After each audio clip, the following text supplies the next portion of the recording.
Yo, on se retrouve pour une petite vidéo. Je pense qu'elle va être assez rapide. C'est un sujet qui me tient, on va dire, à cœur. C'est de... Oh, c'est bizarre de dire comme ça. C'est de parler des crêpes. Ça fait bizarre de me dire que le sujet qui me tient à cœur, bah, c'est de parler des crêpes.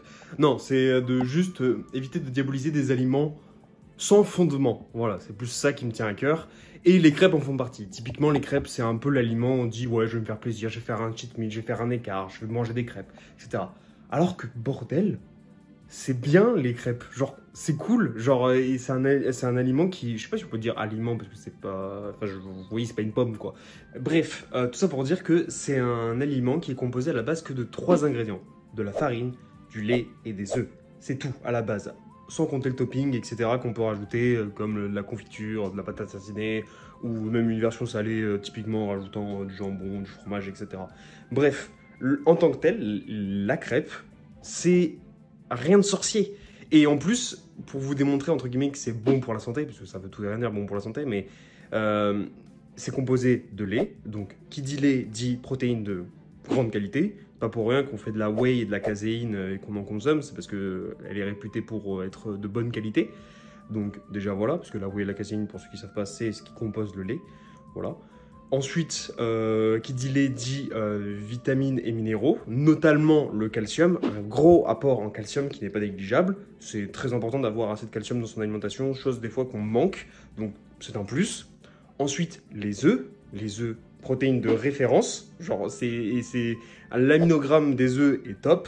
Ensuite, beaucoup de vitamines dans le jaune d'œuf qui sont super importantes, pardon. C'est une petite mine d'or en termes de vitamines. Ensuite, source de glucides, typiquement avec la farine. Certains pourraient reprocher que c'est de la farine et de blé, du coup gluten, du coup intolérance. Mais hormis les maladies cœliaques et certains intolérants au gluten, sachant que quand on dit qu'on est intolérant, c'est qu'on a quand même une tolérance. Certes, peut-être moindre que certains d'autres, mais ça se travaille. On peut augmenter sa tolérance au fur et à mesure. Puis il faut voir si c'est vraiment le gluten et pas d'autres FODMAPs. Les FODMAPs, c'est des petits... c'est composé de plein de choses. Ça peut être des oligosaccharides comme le lactose aussi d'ailleurs, hein, ou plein d'autres dérivés qui peuvent proposer à la digestion. Et souvent on pointe le lactose ou le gluten alors qu'il y en a plein d'autres dans l'alimentation qui pourraient poser problème comme des additifs. Donc il ne faut pas les pointer du doigt à ce niveau-là. Bref, c'était la petite parenthèse.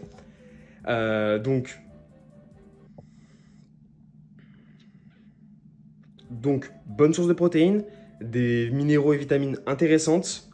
Ensuite, c'est un aliment qui est très versatile, c'est-à-dire qu'on peut faire beaucoup de choses avec.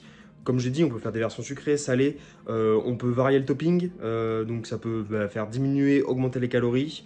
Personnellement, moi je suis un aficionados des crêpes nature. Mais vous pouvez très bien, si vous voulez pas augmenter les calories de vos crêpes, utiliser un peu de sucre glace avec de la stevia ou des édulcorants, histoire de rien rajouter, mais en ayant un petit goût sucré. C'est pas nocif, hein. Les édulcorants, majoritairement, on n'a pas de gros cas concrets comme quoi ça pourrait causer des problématiques au niveau de la santé. Ensuite, si vous voulez faire augmenter ou diminuer l'apport calorique de vos crêpes, c'est tout simple, vous pouvez jouer sur le lait. Le lait, vous prenez du lait entier si vous voulez augmenter vos calories, du lait écrémé si vous voulez diminuer vos calories. Et ça peut faire une grande différence si vous consommez pas mal de crêpes durant votre repas. Comme typiquement moi je peux le faire. Genre typiquement hier soir je me suis fait un petit plat de crêpes.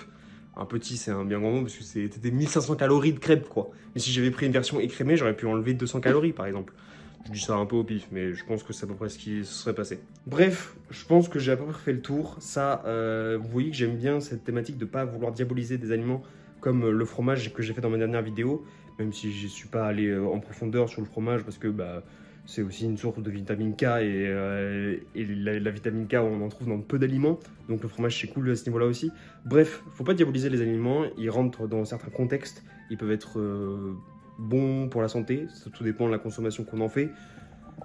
Tout ça pour dire que, voilà, évitez tout ce qui est de dire non, il ne faut pas manger tel élément, il ne faut pas manger tel élément. Tout dépend du contexte. Voilà. Sur ce, je vous laisse pour une prochaine vidéo. Et à plus. Et un bon appétit.